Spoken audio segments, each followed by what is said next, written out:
बातमी पुण्यातून पुण्यातील 79 ठिकाणचं पाणी पिण्यास अयोग्य असल्याचं समोर आलंय। राज्य आरोग्य प्रयोगशाळेकडून या पाण्याची तपासणी करण्यात आली होती। पुणे, पिंपरी चिंचवड महापालिकांसह खडकवासल्याचा यामध्ये समावेश आहे।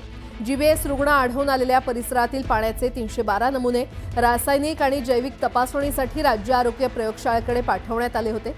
त्यातील 79 ठिकाणचे पाणी नमुने दूषित आढळले असून ते पिण्यास अयोग्य असल्याचं निष्पन्न झालंय। महापालिका टॅक्स घेते मात्र पिण्यायोग्य पाणी पुरवठा करत नाही अशा तक्रारी स्थानिक नागरिकांनी केल्या।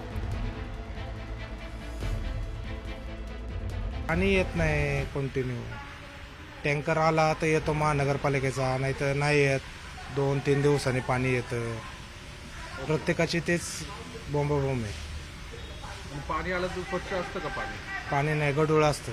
तर आता इथे जे पाणी येतं हे ग्रामपंचायत आणि याच्यातनं येत असल्यामुळे त्याच्यामधलं शुद्धीकरण हा प्रकार होत नाही की पर्वती पायथ्याचं जसं शुद्धीकरण केंद्र आहे तिथे क्लोरीन बेरक्लोरीन वायू सोडून ते शुद्ध केलं जातं आणि मग गावामधल्या याच्यामध्ये सप्लाय केला जातो। तर तशा पद्धतीचं पाणी इथे येत नाही।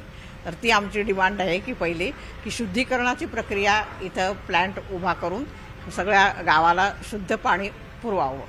आणि आता प्रत्येकाकडे काय करावं लागतंय, लहान मुलं असल्यामुळे ते ॲरोचा बसवावा लागतोय आणि ॲरोमधनं काही सांगता येत नाही।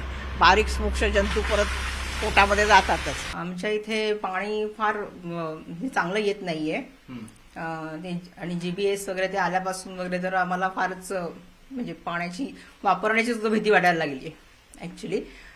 त्यामुळे आम्ही आरो वगैरे असं बसवलेलं आहे घरामध्ये। फक्त आंघोळीला वगैरेच आम्ही ते पाणी वापरू शकतो। इतर वेळेस आम्ही साधं आमचं तोंड धुवायला चूळ भरायला सुद्धा त्या पाण्याने चूळ भरायची पण भीती वाटते, कारण की त्याचा त्रास इतका लोकांना होतोय। इतर ऐकायला मिळालंय, पाहिलंय दूषित पाण्यामुळे त्या, आणि आमची लहान लहान मुलं आहेत त्यामुळे तर आम्हाला फारच त्याचा त्रास होतोय। यासोबतच इतरही काही महत्त्वाच्या बातम्या आपण पाहणार आहोत। तुर्तास एक छोटासा ब्रेक घेऊन लगेचच परत येतोय। पाहत रहा न्यूज 18 लोकमत।